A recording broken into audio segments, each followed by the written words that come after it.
भैया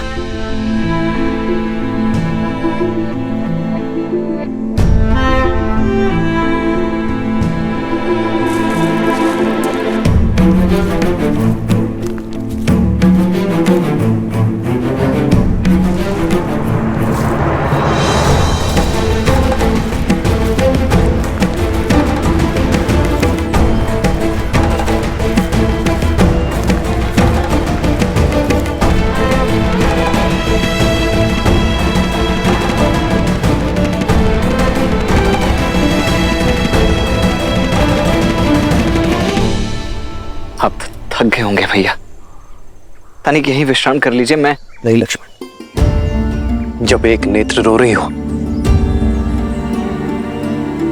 तो दूसरी विश्राम कैसे कर सकती है? मेरी सीता वहां पीड़ा में होगी, मुझे विश्राम करने की कोई आवश्यकता नहीं है। हमें शीघ्र ही माता शबरी तक पहुंचना होगा। आओ लक्ष्मण।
मौन क्यों हो विभीषण?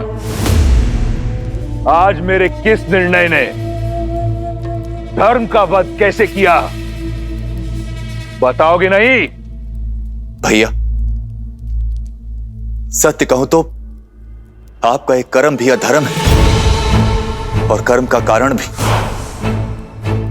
भैया, सब कुछ तो है आपके पास, शक्ति, सुख, समृद्धि, मेघनाथ जैसा आज्ञाकारी पुत्र, पतिव्रता पत्नी। भूमिका मत बांधो, सीधा सीधा विषय पर आओ। भैया, स्त्री चाहे शत्रुकुल की ही क्यों ना हो, वो सम्मान की अधिकारिणी है और स्त्री का हरण अधर्म है, पाप है। भैया, आप देवी सीता को लंका में लेकर नहीं आए, बल्कि विनाश का बीज बोया है आपने अशोक वाटिका में। किसी की हाय नहीं लेनी चाहिए, मेरा परामर्श मानिए। प्रश्न समूचे राक्षस साम्राज्य का है।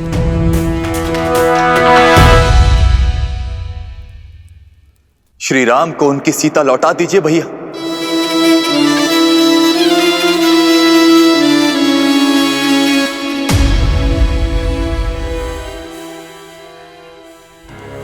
क्या आप सबका भी यही विचार है? दया आती है मुझे कि राक्षसों की सोच इतनी छोटी है। विभीषण, तुमने सबसे अधिक समय मेरे साथ बिताया है, परंतु फिर भी तुम मुझे समझ नहीं पाए।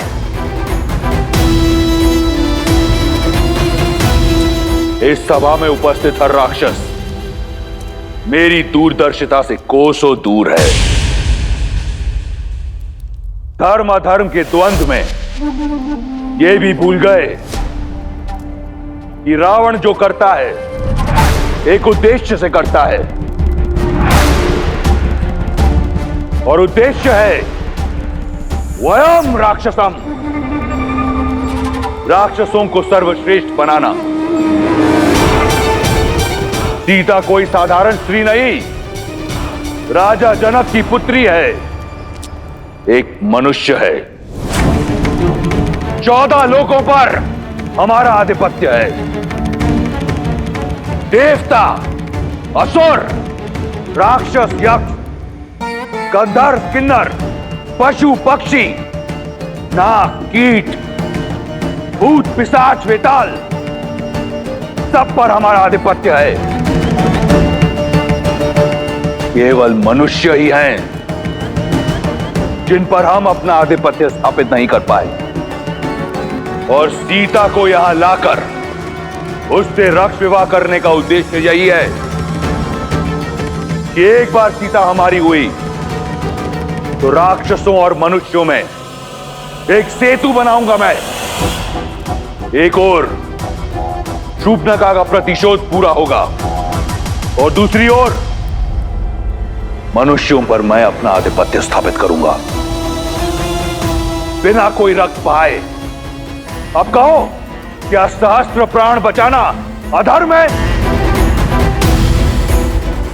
क्या अपनी संस्कृति को शिखर तक ले जाना पाप है? क्या मैं एक अधर्मी हूं, पापी हूं? कदापि नहीं भैया।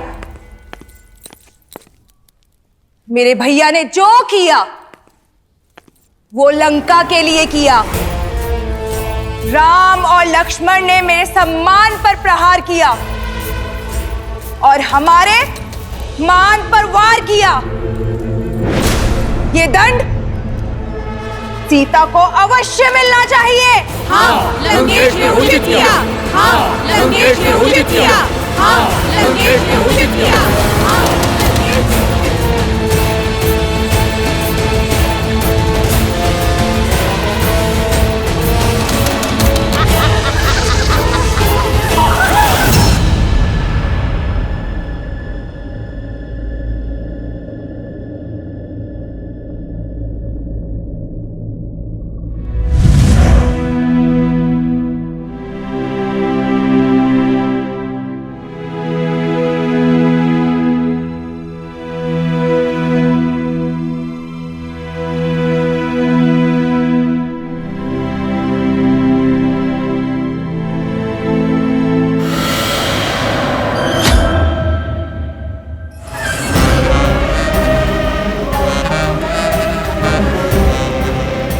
डरो मत, त्रिजटा तुम्हें मारने नहीं आई है। मैं तो सिर्फ ये देखने आई थी कि विधाता ने तुम्हें कैसे गढ़ा है। जिस लंकेश से विवाह करने के लिए तीनों लोक की सुंदरियां मरती हैं, उनका प्रस्ताव ठुकरा दिया तुमने। भला ऐसा कैसा साहस छिपा है इस कोमल काया में?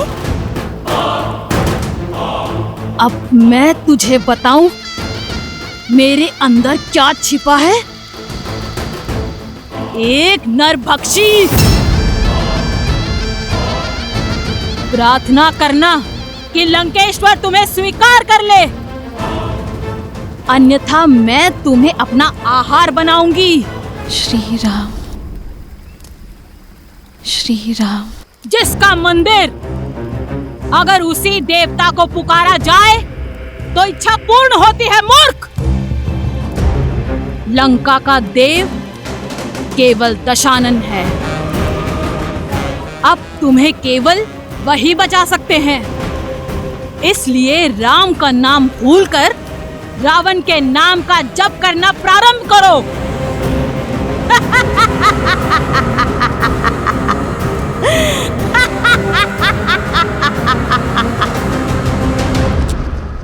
अगली बार मेरे धर्म पर प्रश्न उठाने से पूर्व जान लेना कि मेरा उद्देश्य क्या है, अन्यथा मैं भूल जाऊंगा कि तुम मेरे भाई हो।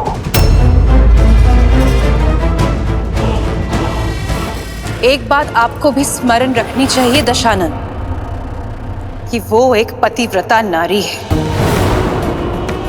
उसके श्राप की शक्ति पूरे असुर साम्राज्य को लील सकती है।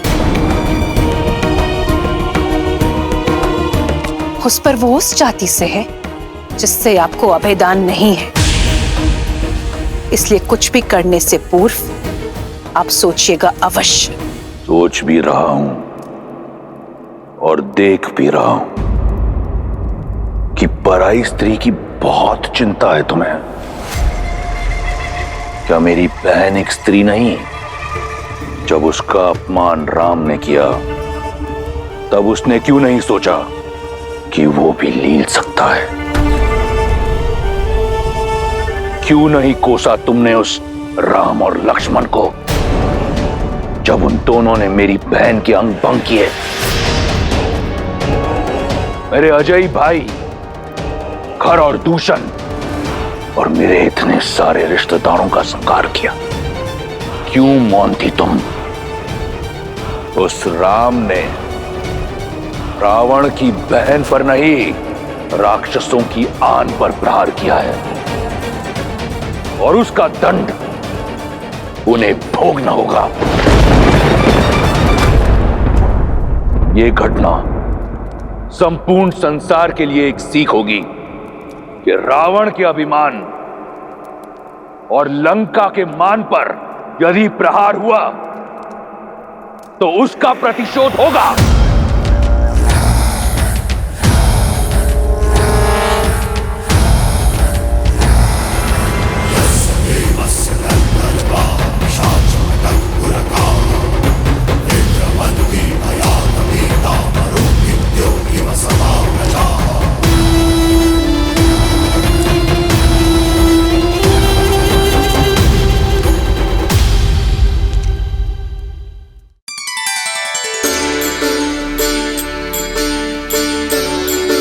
राम राम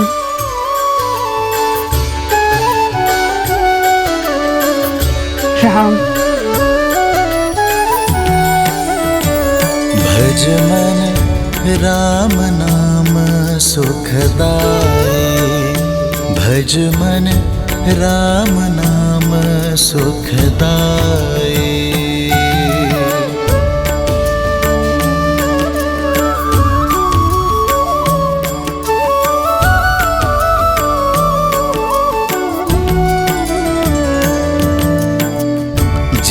दर्शन से तर जाए नैया, तीही सूरत मन भाई। वो ही रघुवर की बन के मैया, चख चख बेर खबाई, चख चख बेर खबाई। भजुमन राम नाम सुखदाई, भजुमन राम नाम सुखदाई। राम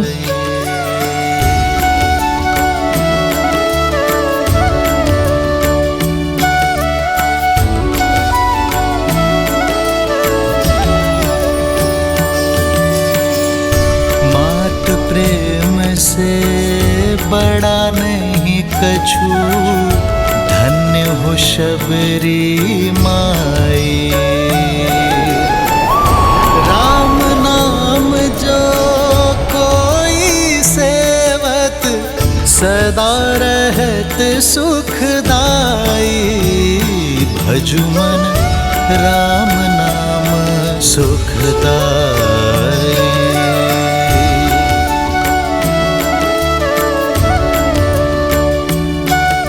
राम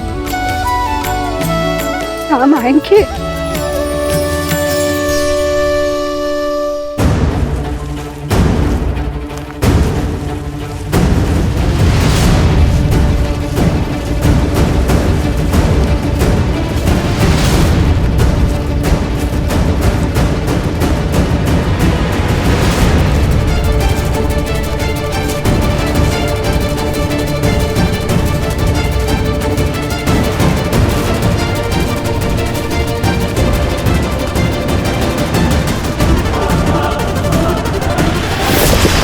लक्ष्मण!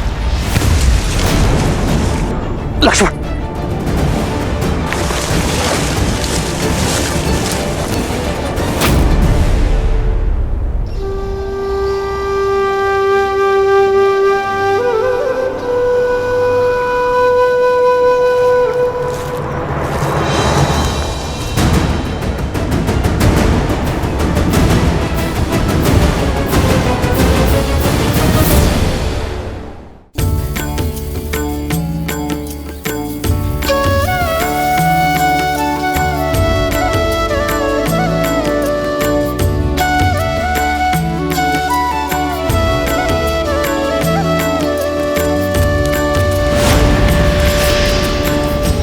ये क्या? ये तो मैंने मेरे राम के लिए बिठाए थे। कौन है ये वनवासी जो वन मार्ग में पुष्प बिछाए बैठी है? मति भंग हो गई है इसकी। वर्षों से किसी राम की राह में पल के बिछाए प्रतीक्षा करते करते बुढ़ी हो गई है। प्रतिदिन आंगन सजाती है, पुष्प बिछाती रहती है और बुदाती रहती है किसी राम का नाम। कोई नहीं आएगा बुढ़ी माँ, अपने भगवान को याद करो और मुक्ति पालो। मेरे राम आएंगे, देखना। राम, मेरे राम आएंगे।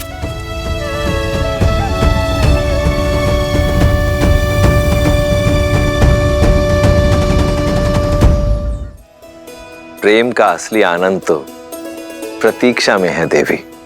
देखिए ना, देवी शबरी कैसे श्री राम के लिए प्रतीक्षारत है। सत्य तो यह है कि ये इस श्री राम गाथा का अत्यंत महत्वपूर्ण पल है। परंतु महादेव, श्री राम से तो कितने ही प्रेम करते हैं, फिर शबरी उनकी यात्रा में इतनी महत्वपूर्ण क्यों? जीवन में हमें दो ही प्रकार के व्यक्ति मिलते हैं। एक वो जो जीवन यात्रा में मिलते हैं, दूसरे वो जो हमारी जीवन यात्रा को दिशा देते हैं। देवी शबरी उसी श्रेणी में आती हैं, जहां एक और श्री राम का जीवन शौर्य, प्रतीक्षा और विश्वास की जीत की यात्रा है, तो वहीं दूसरी ओर देवी शबरी उसी यात्रा का प्रतीक है जो अपने धैर्य, भक्ति और समर्पण के कारण एक ऐसा पुष्प बन चुकी हैं जो अनंत काल तक श्री राम गाथा को महकाती रहेंगी। देवी, सत्य तो यह है कि देवी शबरी के चरित्र में से यदि कोई एक भी गुण कोई मनुष्य अपने चरित्र में समाहित कर ले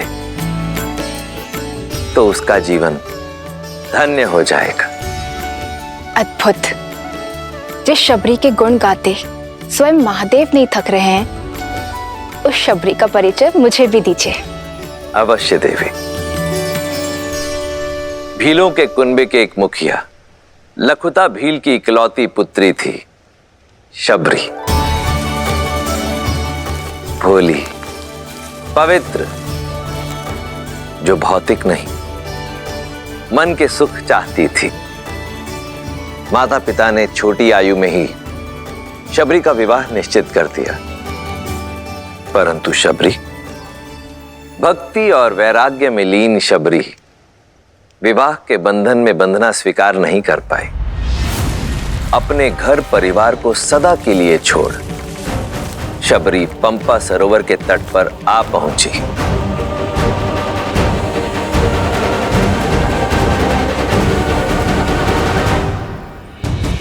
जहां नियति ने उनकी भेंट महान ऋषि मतंग से करवाई। शबरी उनका मार्गदर्शन चाहती थी। मतंग के शिष्य और सहयोगियों ने शबरी के कुल के कारण उसका विरोध किया, पर मतंग ऋषि ने उसके मन की पवित्रता को भांपा और शबरी को अपनी शिष्या स्वीकार किया।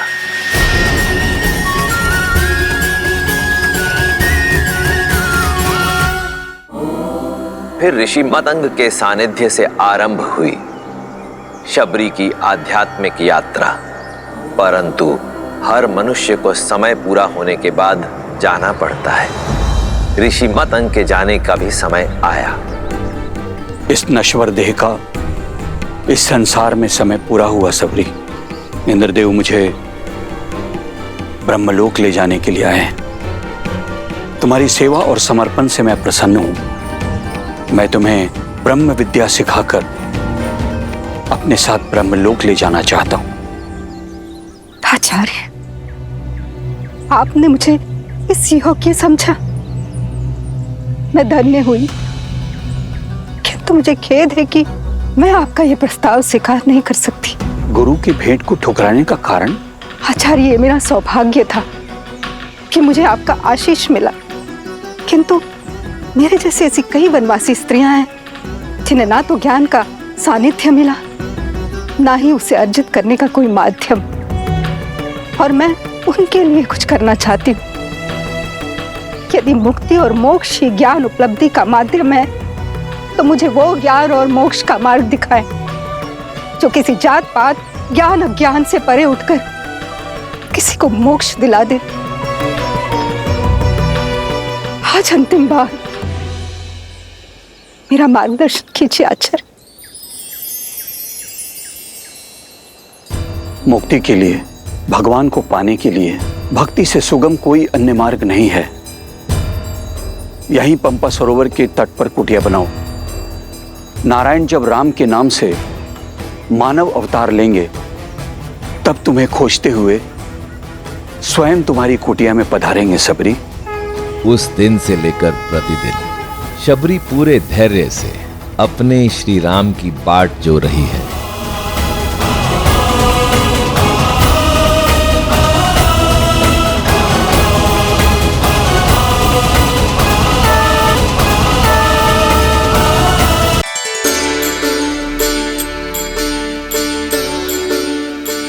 शबरी पूरे धैर्य से अपने श्री राम की बाट जो रही है।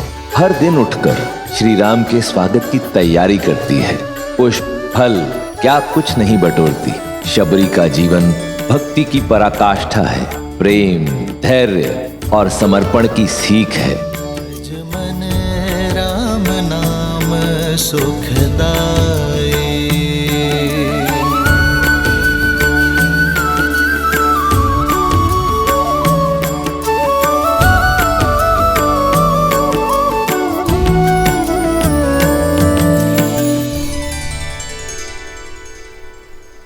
भैया,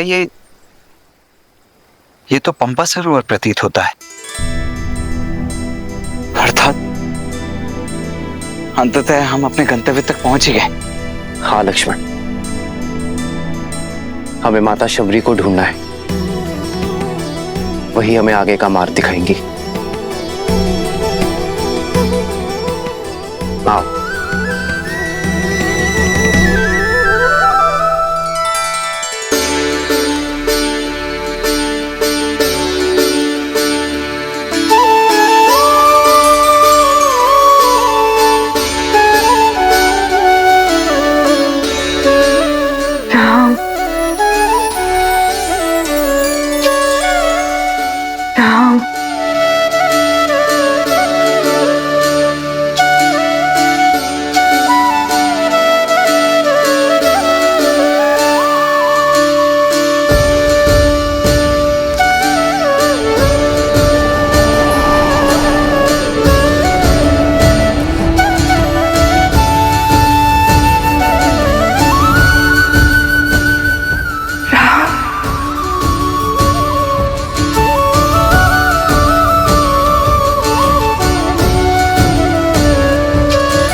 पुत्र कृपालु भज मन हरण भव भय दारुणम।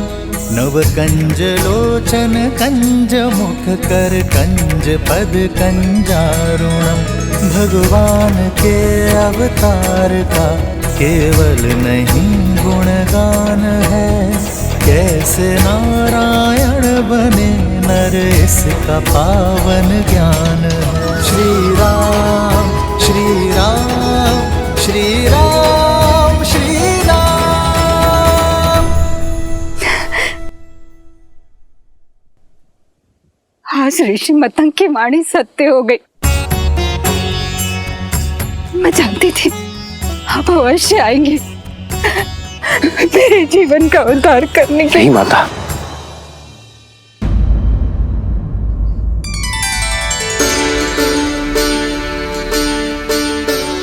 आप मेरे लिए माता समान हैं और मां पुत्रों के पग नहीं छूती, वो उन्हें आशीष देती है। माता, आपने मुझे माता कहा। जो बरसों अपने पुत्र की प्रतीक्षा करे, जो उसके सत्कार के लिए सदैव तट पर हो, उसे माता नहीं तो क्या कहूं माता।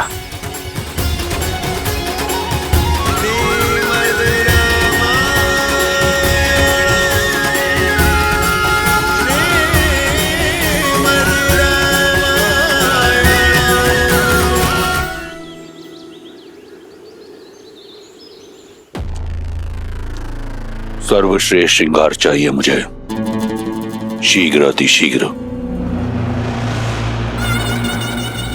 मैं सीता को अपना बनाने के लिए अति उत्सुक हूं।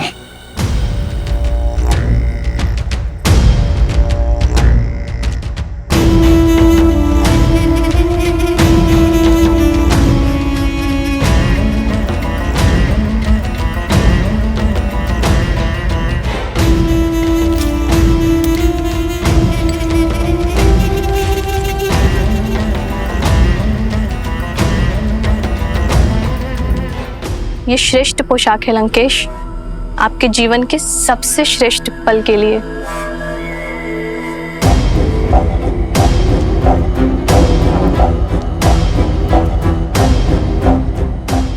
लंकेश्वर सज है अपनी बहन के प्रतिकार और अपनी परीक्षा के पुरस्कार दोनों के लिए।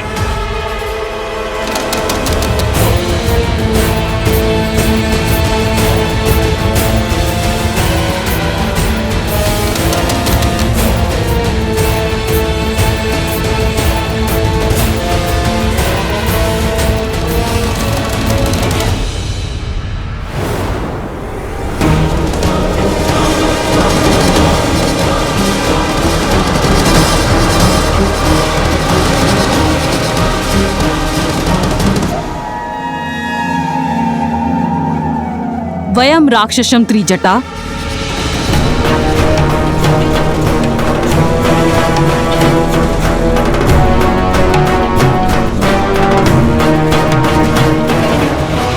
ऐसे होगी राक्षस जाति की रक्षा। मुझे तुम्हारा अभिवादन नहीं चाहिए, मुझे सीता की स्वीकृति चाहिए। मंडप सजा हुआ है, ये अभी तक सज्ज क्यों नहीं हुई है? मैंने बहुत प्रयास किया। अत्यंत हठी है ये, न भयभीत होती है और न प्रश्न का उत्तर देती है, एक चट्टान की तरह अटल है। रूपवती हो, कदाचित इसीलिए अब तक जीवित हो, अन्यथा लंकेश को प्रतीक्षा कराने का दंड मृत्यु होता है। चलो सज्ज हो जाओ। एक पतिव्रता केवल अपने पति के नाम के वस्त्र पहनती है। मेरा श्रृंगार, मेरा आभूषण, मेरे राम का प्रेम है। स्वर्ण लंका की महारानी बनने का स्वर्णिम अवसर मिल रहा है, मूर्ख। जिसे तुम स्वर्णिम अवसर कह रही हो, वो मेरे लिए दुर्भाग्य का निमंत्रण है। कह दो अपने लंकेश से जिस सीता को वो पाना चाहते हैं वो केवल श्री राम की है। मूर्ख स्त्री, तू बातों से नहीं बल से ही मानेगी।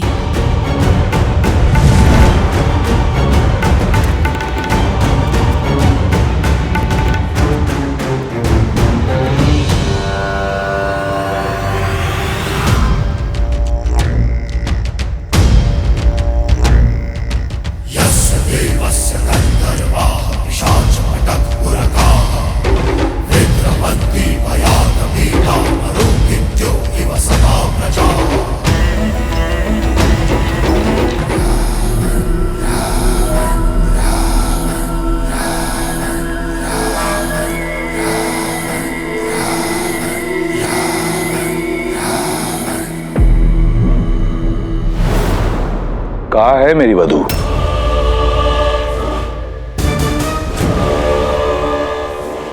एक महामंत्री का मौन राजा और राज्य दोनों के लिए पतन का कारण होता है। प्रहस्त, उत्तर दो।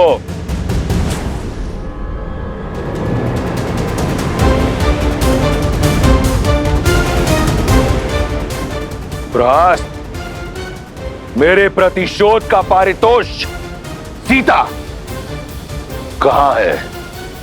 जी वो आती ही होगी भैया। त्रिजटा और एक जटा को मैंने भेजा है उसे लेने के लिए।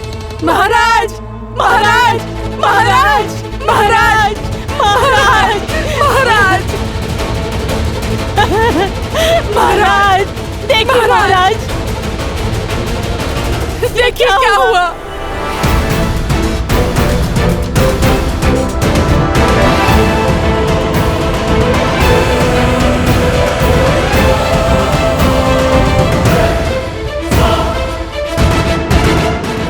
कैसे हुआ ये सब? मैं नहीं जाऊंगी। मैं केवल श्री राम की हूं। अनर्थ मत करो। दया लंकापति नहीं करेंगे। यदि विलंब हुआ तो प्रतीक्षा उन्हें क्रोध दिलाती है। शीघ्र सज्ज हो जाओ। देखो, मंडप तो तुम्हें ले जाना ही है। स्वेच्छा से चलो तो पीड़ा कम होगी, अन्यथा राक्षसों को घसीटने का अभ्यास बहुत है।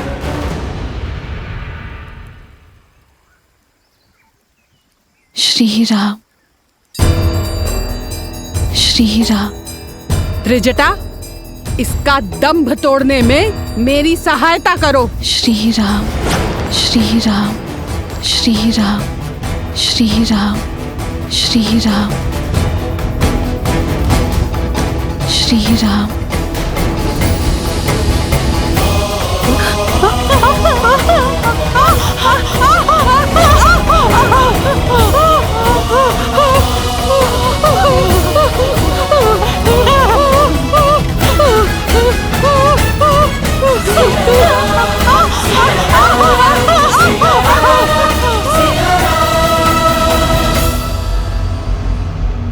महाराज, बलपूर्वक उसे घसीट के लाने का प्रयास कर रहे थे हम।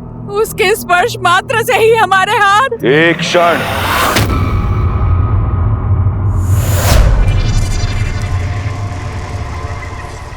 पुनः कहो, क्या किया तुमने? हम बलपूर्वक उसे घसीट के लाने का प्रयास। कौन? कौन? अपमान किया है तुमने। अपमान किया है तुमने लंका की भावी महारानी का।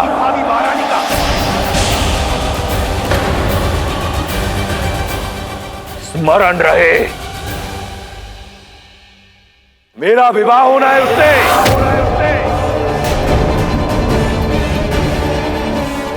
लंका की होने वाली महारानी को पशुओं की भांति घसीटा तुमने। अगर ये भूल दोबारा हुई तो जीवित जला दूंगा। मैं स्वयं जाऊंगा उसे लेने।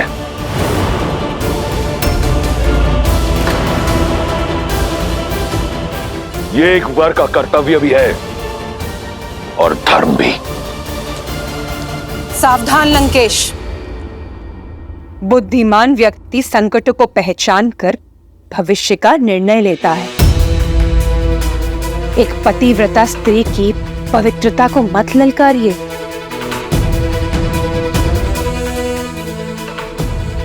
अभी तो केवल एक जटा और त्रिजटा के हाथ जले हैं। कहीं ऐसा ना हो सीता की कोमल काया से निकलने वाली पवित्रता की कठोर अग्नि संपूर्ण लंका को भस्मी कर दे।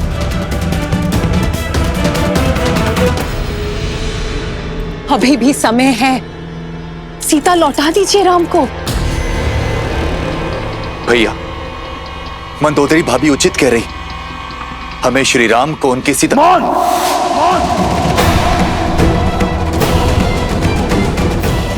परामर्श नहीं मांगा मैंने, अपना भविष्य स्वयं इन्हीं हाथों से लिखा है मैंने। प्रहार से, प्रयास से, आज शनि मेरा दास है। लंका का काल कोठरी में बंद है।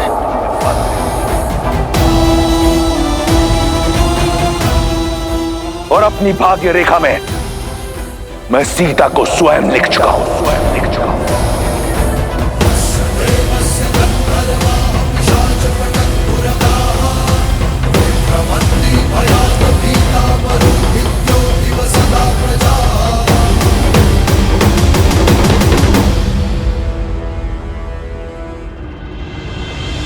खड़े क्यों हैं?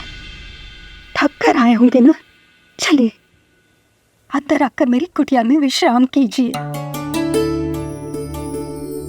मेरी प्रतीक्षा का अंधकार आपके आगमन के दीपक से मिट जाएगा।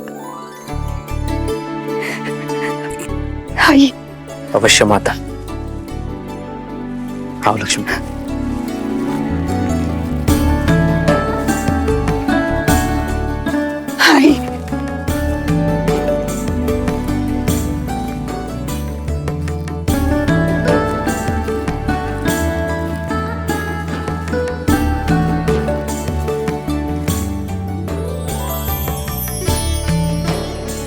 ऐसी रंगोली मैंने आज तक नहीं देखी माता।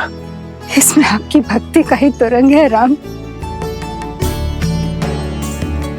आइए आइए बैठिए।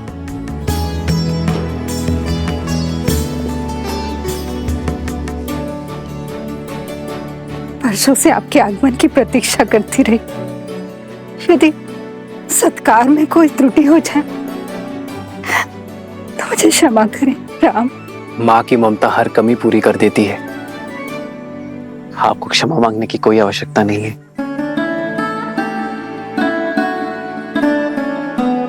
आप दोनों थक गए होंगे ना, और भूख भी लगी होगी ना।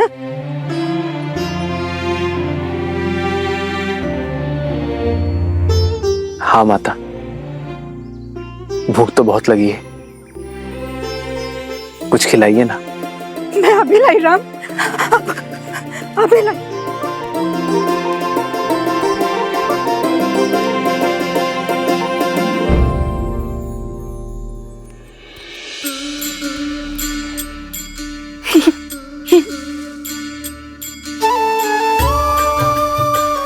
ये खाइए राम, मैंने स्वयं एक एक पेड़ चखकर देखा है और ये बहुत मीठे हैं।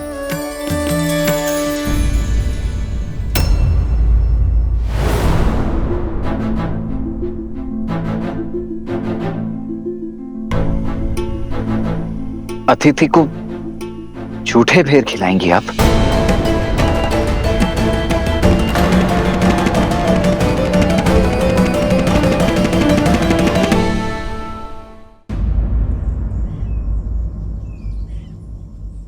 वो सारे बेर मीठे नहीं होते ना, इसलिए स्वयं सारे बेर चख कर देख रही हूं कि जो भी मीठे होंगे वही प्रभु राम को अर्पित करूंगी।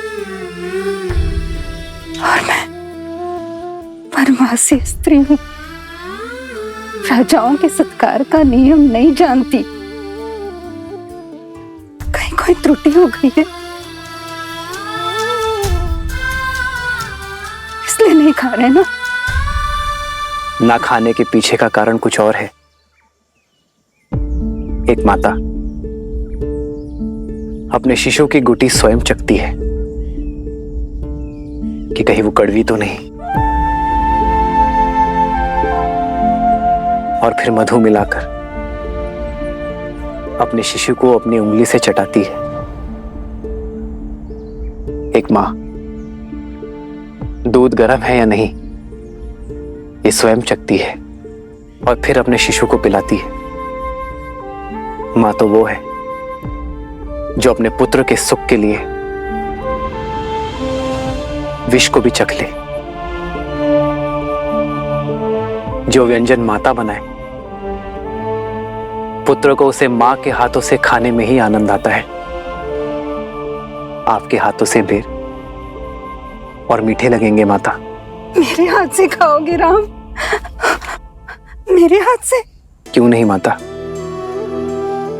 आज आपको देखकर बरसों बाद ऐसा लगा जैसे मेरी तीनों माताएं मिल गई मुझे। माता,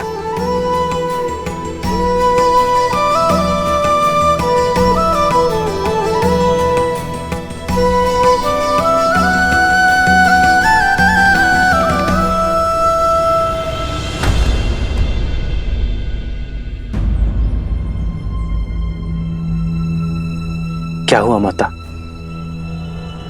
आप रुक क्यों गई?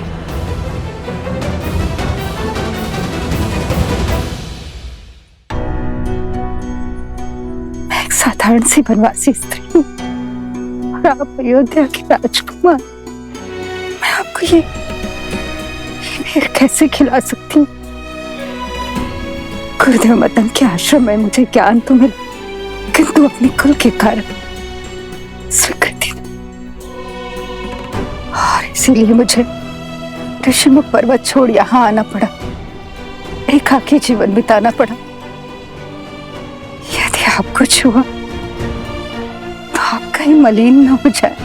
एक माता तो अपने शिशु को काजल का टीका लगाती है लोगों की मलिन दृष्टि से बचाने के लिए। भला उस माता के छूने से पुत्र मलिन कैसे होगा? प्रेम तो पारस है जो मलिन को भी पवित्र बना दे। फिर यह महत्वपूर्ण नहीं कि कौन किस रूप में, किस घर में, किस कुल में जन्मा है। महत्व तो कर्मों का है माता। तो अपने ही पुत्र को अपने हाथों से खिलाने में कैसे झिझक माता? खिलाइए ना।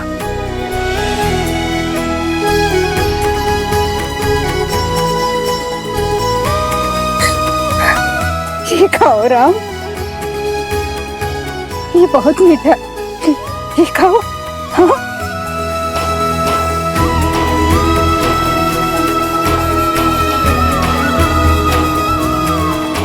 सच में माता,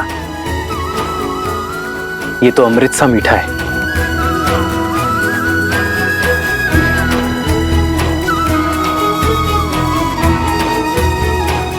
लो लक्ष्मण, माता के हाथ का प्रेम और स्वाद है इसमें, खाओ।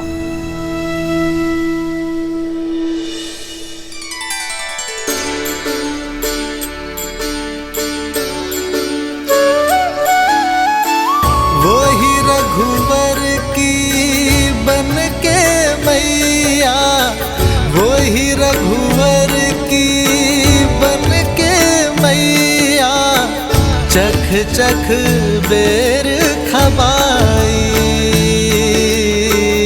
चख चख बेर खबाई। भजु मन राम नाम सुखदाई। स्वयं रक्षामः, दशों लोकों के स्वामी, चारों दिशाओं के कर्ता धर्ता, काल के काल, लंका नरेश दशानन रावण पधार रहे हैं।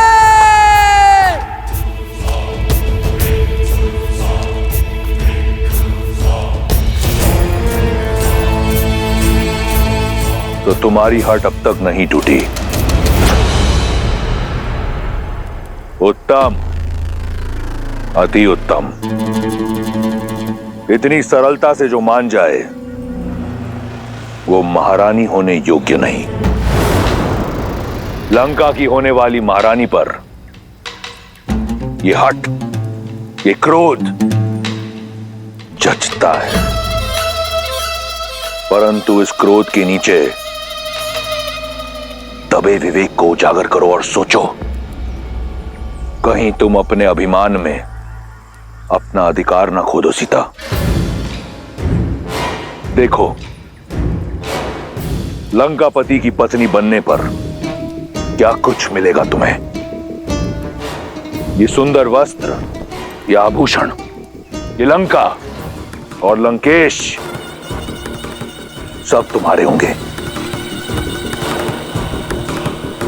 इस संसार के सारे देव प्रातः काल में तुम्हारी स्तुति गाएंगे।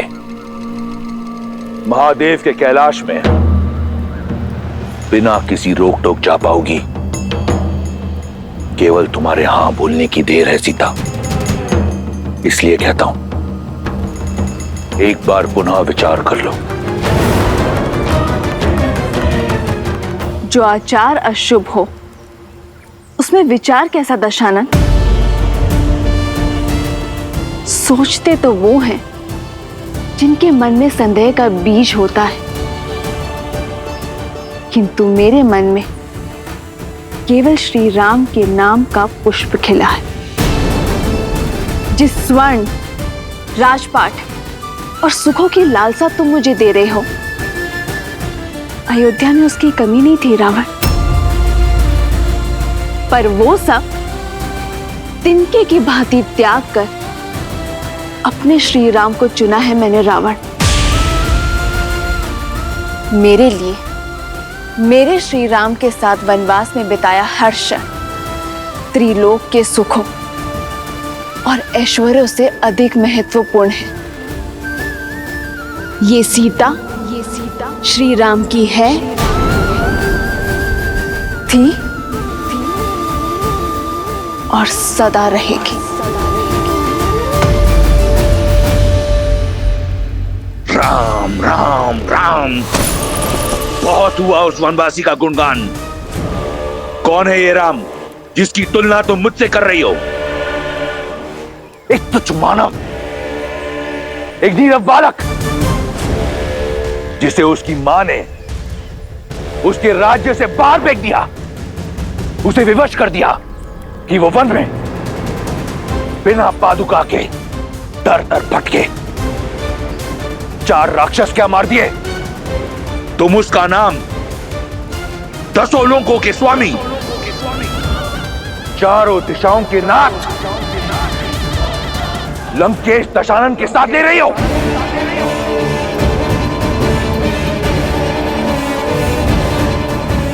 कुछ नहीं है वो, केवल एक नाम है, राम।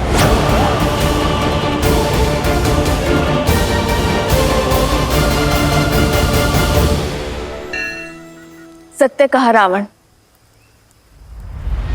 राम का नाम तुम्हारे नाम के साथ नहीं लिया जा सकता, क्योंकि राम वो नहीं है जो अपने परिजनों पर अत्याचार करके सुख पर अधिकार प्राप्त करे। राम वो है जो अपने पिता की इच्छा, अपनी माता के वचनों के लिए हर सुख का त्याग कर देते हैं। राम वो नहीं है जो एक स्त्री को बल और छल से बंदी बना दे। राम वो है जो अपने प्रेम और करुणा से अहिल्या को मां कहकर उसे मुक्त कर देते हैं। श्री राम श्री राम श्री राम श्री राम श्री राम श्री राम श्री राम। राम वो है जो पर स्त्री को स्पर्श करते हैं मातृत्व भाव से। राम वो है जिन्हें स्वयं महादेव ने मेरे लिए चुना है। राम वो है जिन्होंने खिलौने के भांति एक उंगली पर वो शिव धनुष उठा लिया था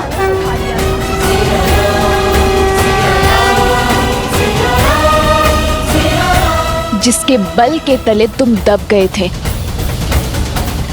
कुछ स्मरण आया? राम धर्म की पराकाष्ठा है, मर्यादा की परछाई है। राम वो बल है जिन्होंने तुम्हारे भाई खर और दूषण के साथ साथ 14 सहस्त्र राक्षसों को निर्बल कर दिया था।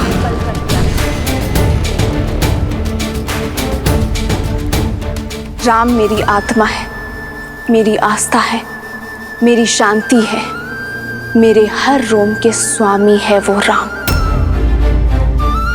राम करुणामयी है तो वो रुद्र भी है। यदि अपने पापों से मुक्ति चाहते हो तो छोड़ाओ मुझे मेरे श्री राम के पास। क्षमा याचना करो उनसे, तुम्हारा भी उद्धार कर देंगे वो। अन्यथा तुम्हारा अभिमान तुम्हारे साथ साथ संपूर्ण राक्षस कुल को लील जाएगा। राम एक छल है, एक भ्रम है जिसने तुम्हारे मन को अपने वश में कर रखा है। परंतु चिंता मत करो सीता, मैं शीघ्र ही सिद्ध कर दूंगा कि मैं राम से अधिक योग्य हूं।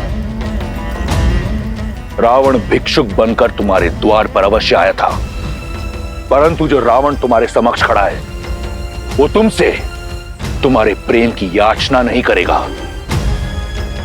वो रावण विवश कर देगा तुम्हें रावण के समक्ष नतमस्तक होने को। तुम स्वयं रावण से विवाह का प्रस्ताव स्वीकार करोगी और वो दिन दूर नहीं, क्योंकि इस रावण को ना सुनने का अभ्यास नहीं। तो अभ्यास कर लो रावण।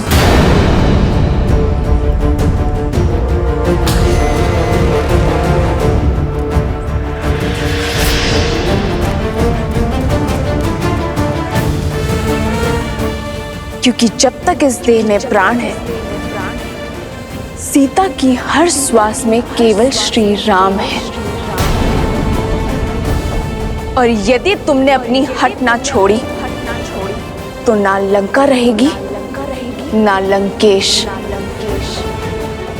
ना तुम्हारा अस्तित्व रहेगा और ना तुम्हारा व्यक्तित्व।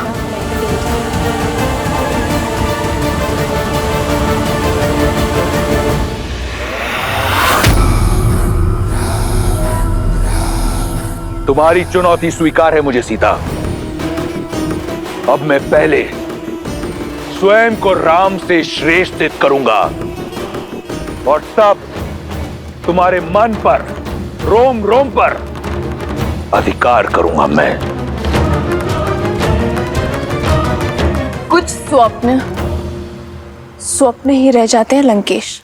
रावण वो सत्य है जो भ्रम को ब्रह्मा बना देता है। ये स्वप्न अवश्य सत्य होगा। जिसे तुम कल्पना समझ रही हो वो भविष्य होगा तुम्हारा सीता। ये वचन है मेरा।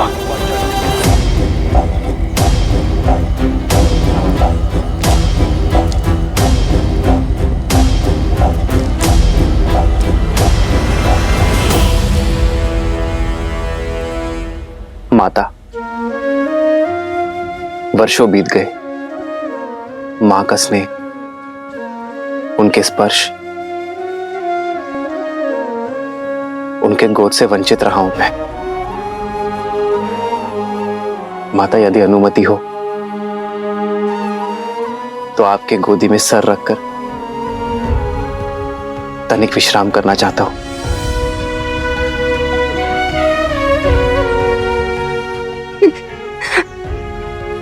राम,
अश्रु कैसे राम?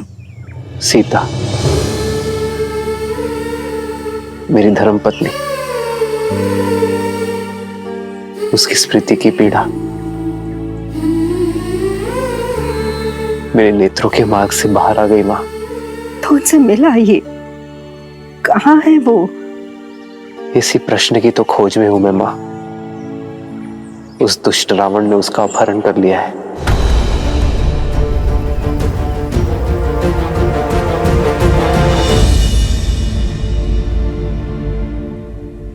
दुख के बादल हैं राम, और आपके प्रेम के सूर्य और प्रयास से छट जाएंगे, परंतु आशा का आंचल मत छोड़ना। कदापि नहीं मां। एक ऐसे व्यक्ति को जानती हूँ जो सीता को खोजने में आपकी सहायता कर सकता है। कौन माता? कौन सहायता कर सकता है हमारी? वानरों की भूतपूर्व राजा सुग्रीव, जो अपने भाई से छुपकर ऋषिमुख पर्वत की शरण में रहते हैं। वन्य मार्ग का राज वानरों से अधिक कौन जानता है?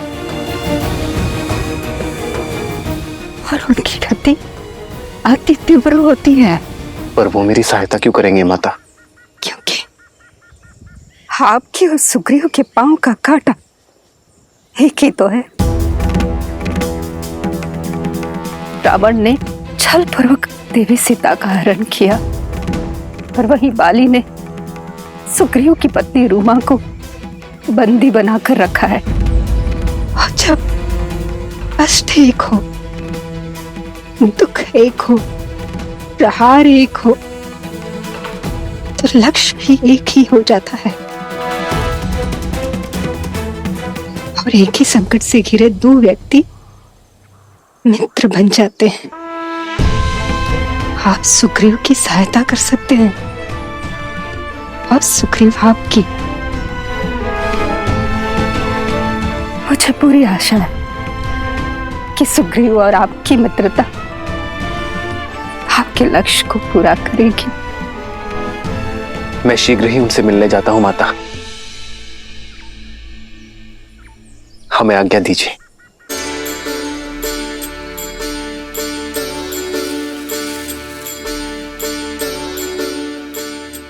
आज मेरा उद्देश्य और प्रतीक्षा पूर्ण हुई राम। मुझे विश्वास है कि आपकी भी प्रतीक्षा और उद्देश्य शीघ्र पूर्ण होगा। जिस उद्देश्य से मैंने ब्रह्मलोक त्यागा था, वो उद्देश्य पूरा हुआ। मेरे साथ आपके प्रवास ने संसार को ये सीख दे दी है कि कोई भी व्यक्ति अपने कुल से नहीं, अपनी भक्ति, अपने उद्देश्य और भाव से बड़ा होता है राम। मुझे भी संसार से मुक्ति की आज्ञा दे राम, आज्ञा दे। और मुझे विश्वास है कि आप भी देवी सीता की प्रतीक्षा का अंत उसी तरह करेंगे जैसे मेरी प्रतीक्षा का अंत किया। राम नाम सुखदाई।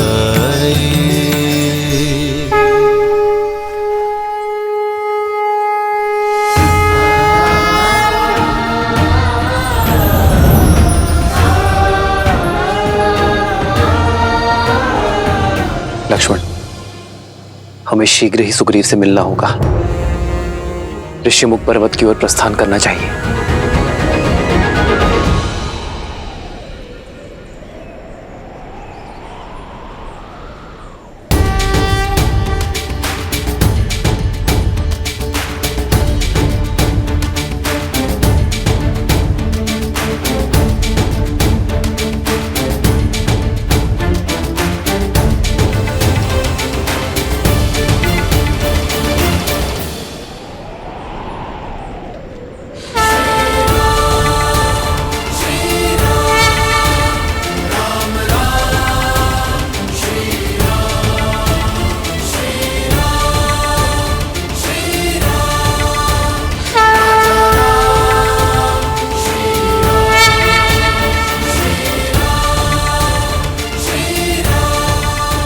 ये कैसा सुखद आभास है, कैसी हर्षमयी अनुभूति है।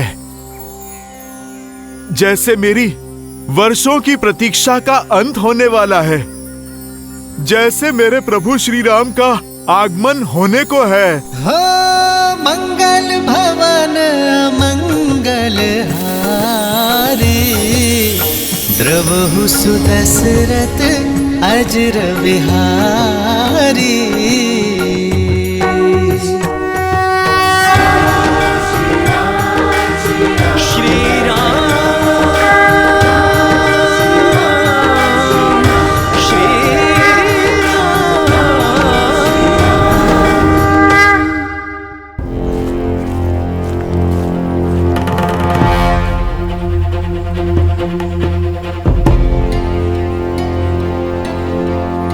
तुम्हारे राक्षस राज की स्मृति मंद है। मैंने कहा ना, उनके भेजे वस्त्र आभूषण मैं धारण नहीं करूंगी। ये वस्त्र और आभूषण महाराज दशानन ने नहीं, महारानी मंडोदरी ने भेजा है। उनकी विनती है कि आप इन्हें स्वीकार कर पूरे राज सुख से यहाँ रहें।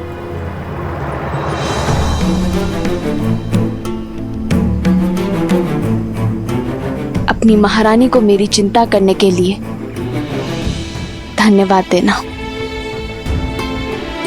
और इन उपहारों को अस्वीकार करने के लिए क्षमा भी मांग लेना।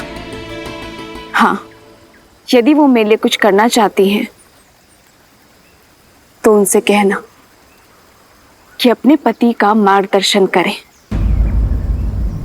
उन्हें धर्म का पथ दिखाए, क्योंकि वो जो कर रहे हैं वो अधर्म है।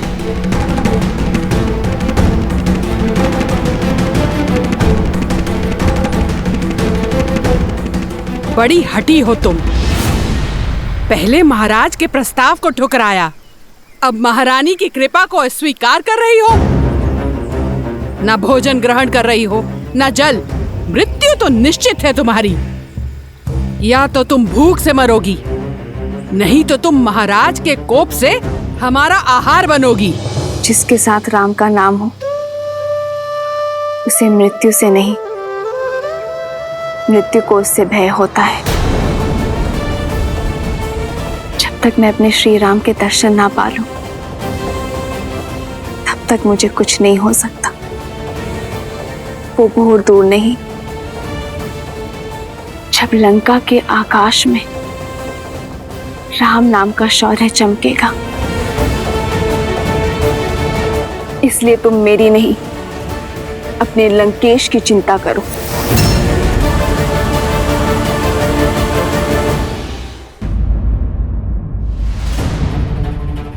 वानर श्रेष्ठ, वानर श्रेष्ठ। क्या हुआ नल? तुम्हारे मुख पर इतनी चिंता क्यों? समाचार ही चिंतित कर देने वाला है महाराज। दो अपरिचित मनुष्य आपको खोजते हुए ऋषमुख पर्वत की ओर बढ़ रहे हैं। मुझे खोजते हो? स्पष्ट कहो, क्या देखा तुमने? गुप्तचर, वे दोनों वन में यहाँ वहाँ घूम रहे थे और कह रहे थे आपको शीघ्र ही खोजना है। लक्ष्मण, हमें शीघ्र अतिशीघ्र महाराज सुग्रीव को खोजना होगा। वो यही ऋषिमुख पर्वत में कहीं छुपे होंगे। उनके मुख पर व्याकुलता थी। ऐसा प्रतीत होता है आपको खोज लेना अति आवश्यक है महाराज।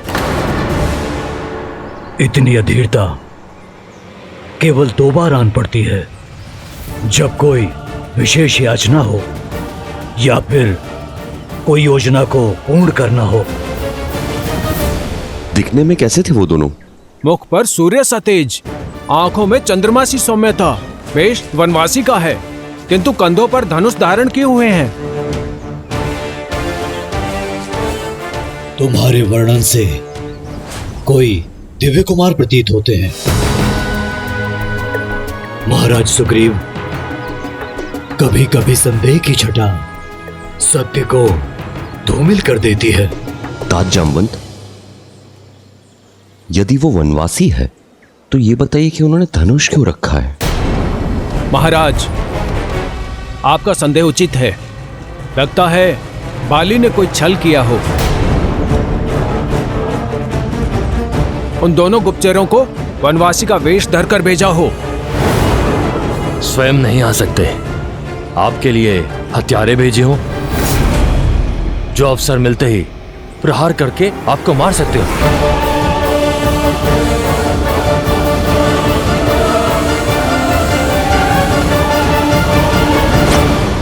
महाराज, बाली ने कोई छल किया हो।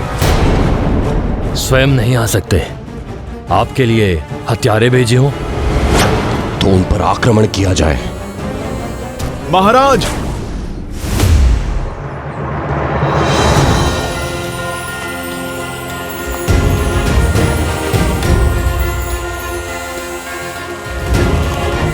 परिणाम पर पहुंचने से पूर्व प्रमाण आवश्यक है।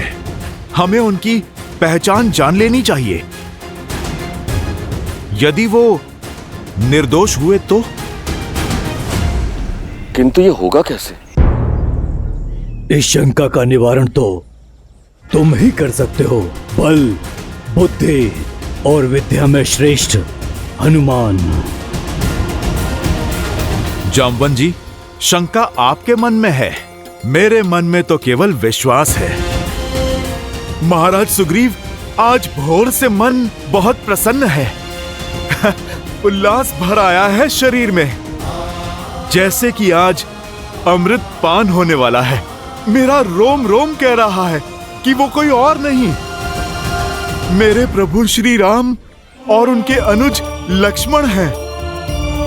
अयोध्या के राजकुमार हैं, जो हमारा उद्धार करने, हमारे दुखों का अंत करने आ रहे हैं। भावनाओं में बहकर किसी भी निर्णय पर पहुंचना उचित नहीं। महाराज सुग्रीव को संदेह है और समय कठिन है हनुमान। पग पग पर संकट है और हमारा उद्देश्य महाराज सुग्रीव की सुरक्षा करना है। हाँ हनुमान, परख तो करनी होगी।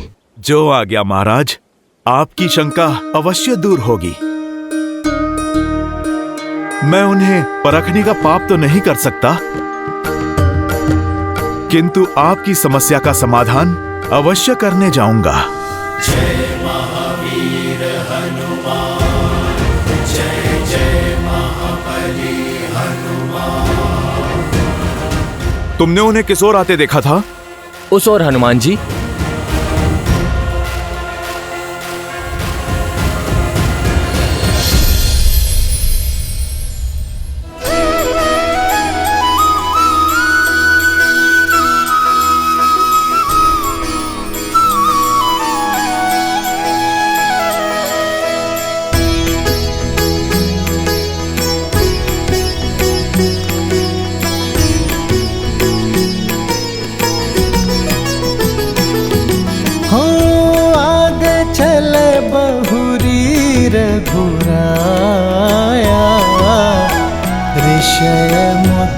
पर्वत नियराया,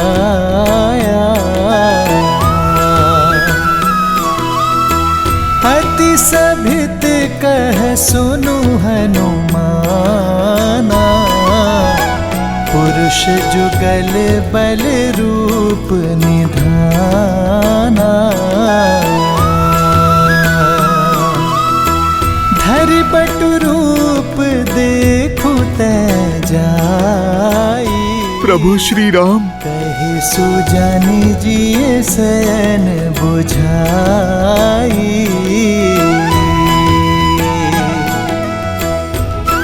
हनुमान जी, आप उन्हें देखते ही रहेंगे या उनकी परीक्षा भी लेंगे? नल, भक्त भी भला कभी भगवान की परीक्षा लेता है? मैं तो उन्हें पहचान चुका हूं। परीक्षा तो आज मेरी भक्ति की है कि मेरे प्रभु मुझे पहचानते हैं या नहीं।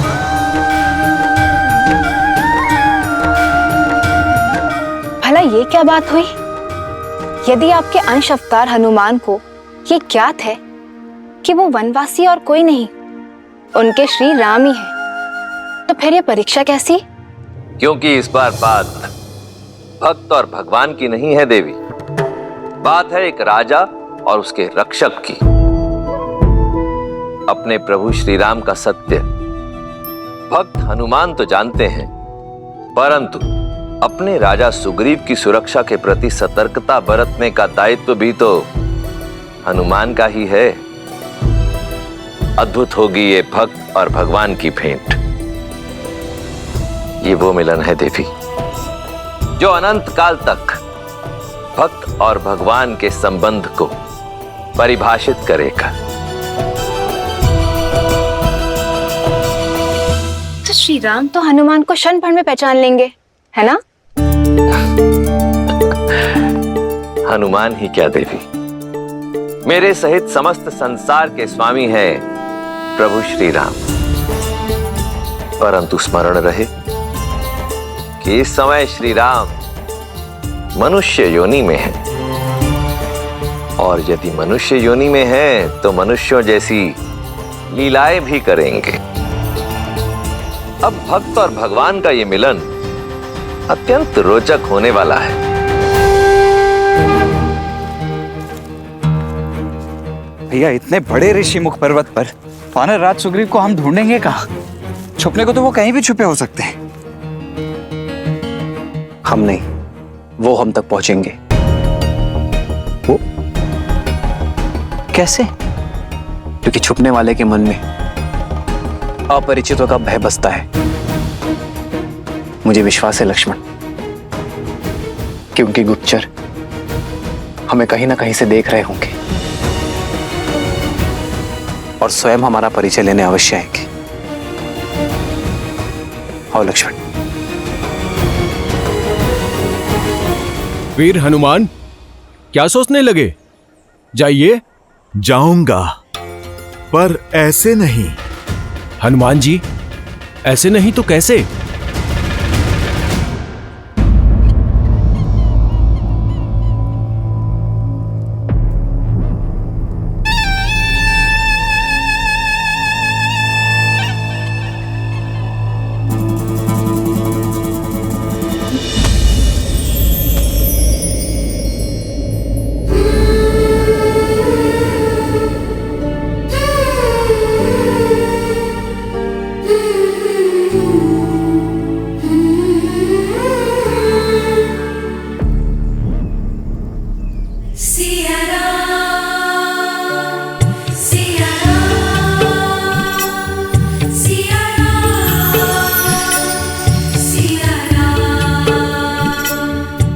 प्रकृति ने भी मुझे संकेत दे दिया, मेरे संकल्प को सहमति दे दी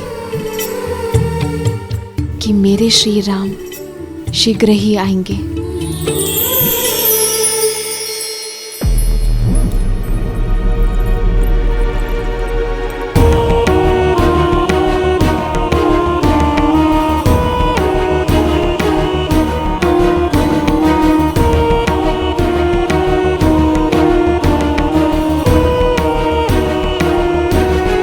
अब ये केवल प्रतिकार नहीं है लंकेश, अब सीता की ओर दिन प्रतिदिन खिंचते चले जा रहे हैं। प्रतिकार हठ में बदला और हठ आकर्षण में। प्रसन्नता हुई ये जानकर कि तुम सीता और मेरे संबंध को स्वीकारने लगी हो। पता चला मुझे कि तुमने उसके लिए आभूषण और वस्त्र भेजे थे। सत्य को अपनाने की कला है तुम में। ना ही मैंने सीता को अपनाया है और ना ही आपके हठ को। मैंने केवल एक स्त्री होने का धर्म निभाया है लंकेश, और वो किया है जो एक रानी दूसरी रानी के साथ करती है, और एक सभ्य स्त्री एक शीलवती स्त्री के साथ। ये भी सीख लो कि एक स्त्री अपने पति की दूसरी पत्नी के साथ कैसा व्यवहार करती है। काल को बदल देने वाला रावण कल को भी बदल देगा और शीघ्र ही तुम सीता के साथ रावण का नाम जोड़ोगी। जिस कर्म के अभिमान में इतना चूर हो रहे हैं आप, महापाप है वो। इतना ज्ञान होते हुए भी अज्ञान के अंधकार में कैसे खो सकते हैं आप लंकेश?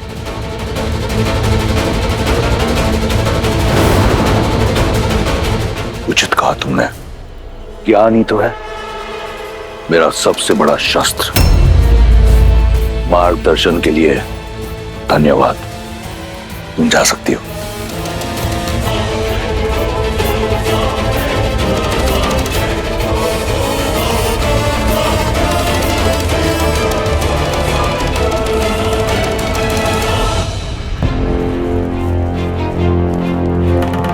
भैया, यहाँ तो दूर दूर तक कोई दिखाई ही नहीं दे रहा है।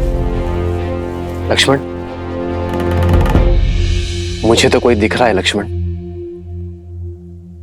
वहां देखो।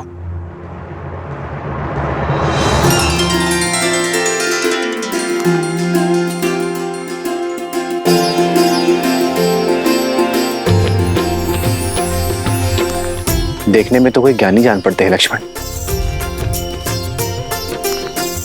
चलो उन्हीं से पूछते हैं। सतर्क रहिए भैया। मेरा अनुभव कहता है कि हो सकता है ये जैसे दिख रहे हैं वैसे होना।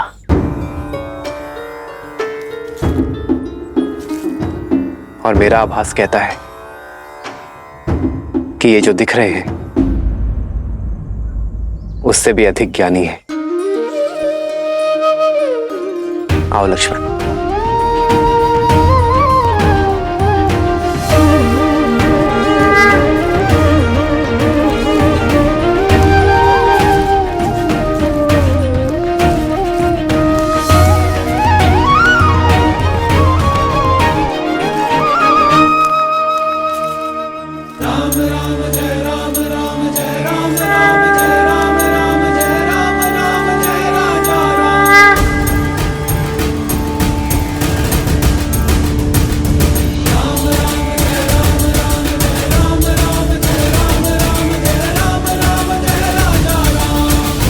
प्रणाम ऋषिवर। प्रणाम ऋषिवर। प्रणाम। आशीर्वाद नहीं देंगे आप?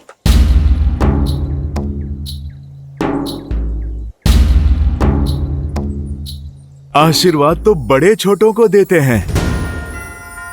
कई बार तो समय आने पर ज्ञात होता है कि कौन बड़ा है और कौन छोटा, कौन स्वामी है और कौन सेवक। इसीलिए पहली भेंट में प्रणाम का उत्तर प्रणाम से देना उचित धर्म है। पर एक छोटी सी बात समझ नहीं आई। इस घने जंगल में इस पर्वत पर भटक रहे हैं आप। कौन हैं आप दोनों? हम ऋषिमुख पर्वत के शिखर का मार्ग खोज रहे हैं। हमारा मार्गदर्शन कीजिए। अवश्य अवश्य, किंतु पहले वहां जाने का प्रयोजन तो बताइए। आपको देखकर तो लगता नहीं कि आखेट आपका प्रयोजन है। प्रश्न का उत्तर प्रश्न से नहीं दिया जाता है ऋषिवर। हमारा प्रयोजन हम जानते हैं। आप यदि मार्ग जानते हैं तो मार्ग बताइए।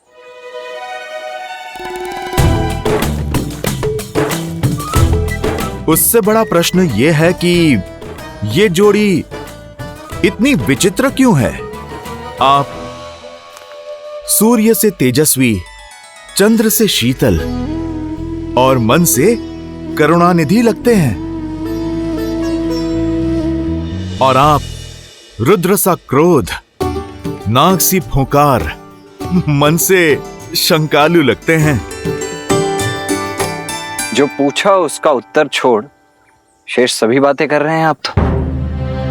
हमारे चरित्र का बखान छोड़िए और ये बताइए कि ये मार्ग कहाँ जाता है। मार्ग तो सदा वही रहता है बंधु।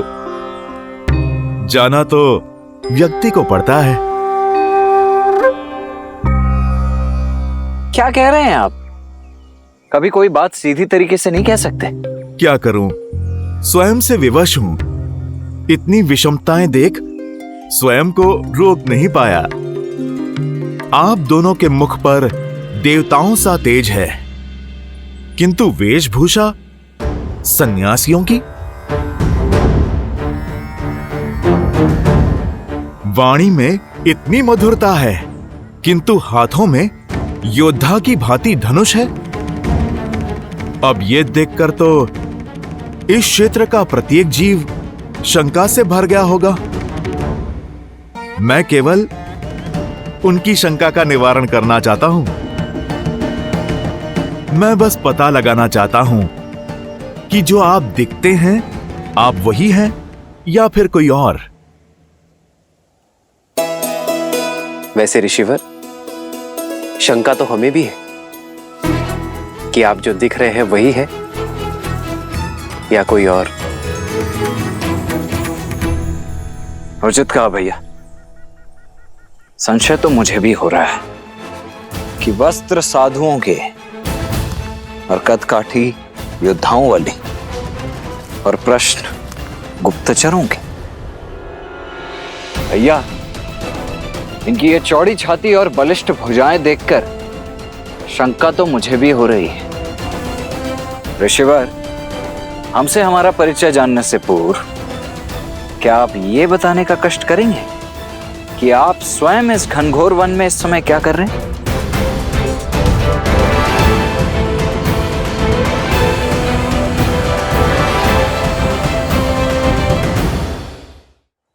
मैं तो एक साधारण सा व्यक्ति हूं जो शांति से जीना चाहता हूं, सबकी सहायता करके, प्रेम और मित्रता से।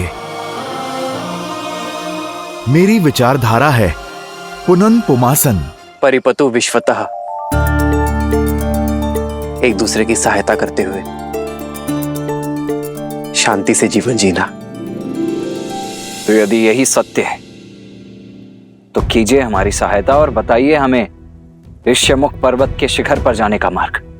आपका हित करते करते कहीं मैं किसी और का अहित ना कर दूं, इसीलिए पहले मुझे आप अपना प्रयोजन बताइए। भैया, हो ना हो 100% ये कोई बहरूपिया ही है जो भेष बदलकर हमसे हमारा भेद जानने आया है।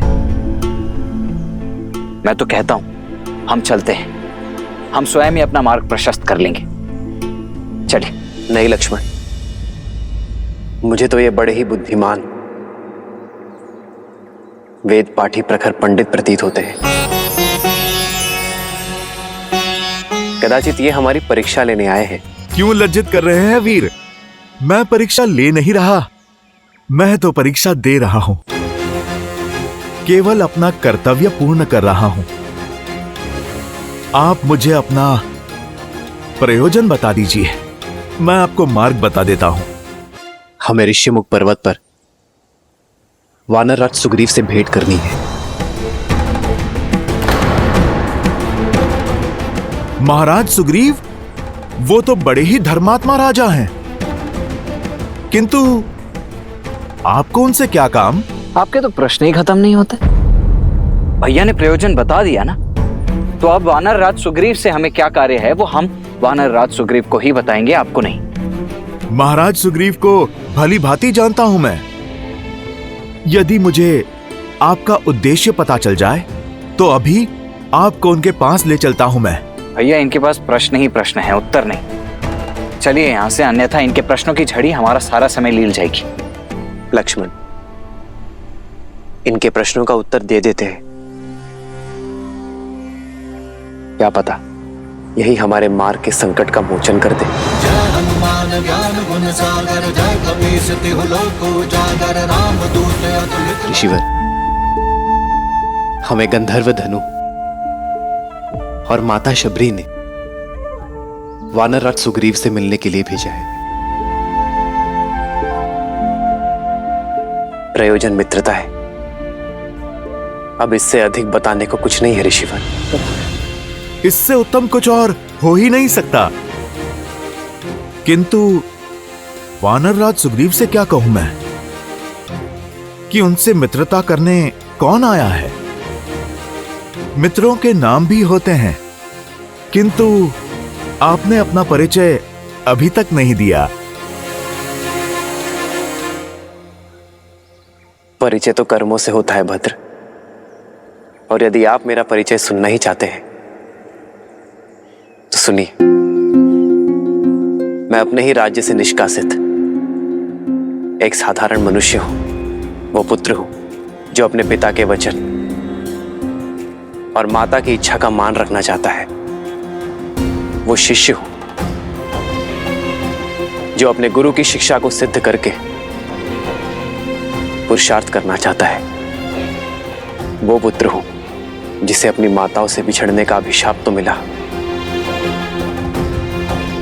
किंतु भाग्य ने माता शबरी का प्रेम दिया। वो पति हूं जो अपहरण की गई पत्नी को वन वन खोजता फिर रहा है। वो मित्र हूं जिसे एक मित्र की सहायता की आवश्यकता है।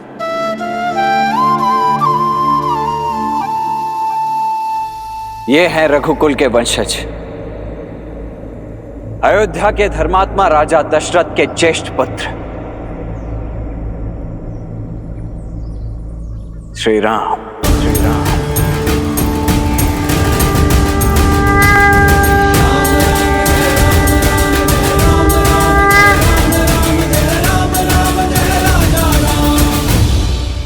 श्री राम।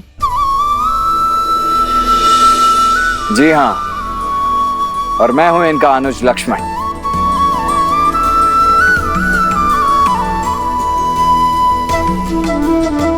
ऋषिवर, अब आप हमारा परिचय और प्रयोजन दोनों ही जान चुके हैं, तो अब कृपा करके अपना भेद भी खोल ही दीजिए। जैसा श्री राम ने कहा, परिचय तो कर्म में है। मैं तो वो आत्मा हूं जो अपने परमात्मा से मिलने की प्रतीक्षा में हूं। वो हृदय हूं जो अपनी स्पंदन से मिलने की प्रतीक्षा में है। मैं तो वो भक्त हूं जिसे भगवान के स्पर्श की चाह है। मैं तो अपने प्रभु श्री राम का एक तुच्छ सा दास हूं। मैं तो अपने प्रभु का भक्त हूं लक्ष्मण भैया। जय श्री राम। जय हनुमान ज्ञान गुण सागर, जय कपीस तिहु लोक उजागर, रामदूत अतुलित बल धामा, अंजनी पुत्र पवन सुत नामा, राम दुआरे तुम रखवारे।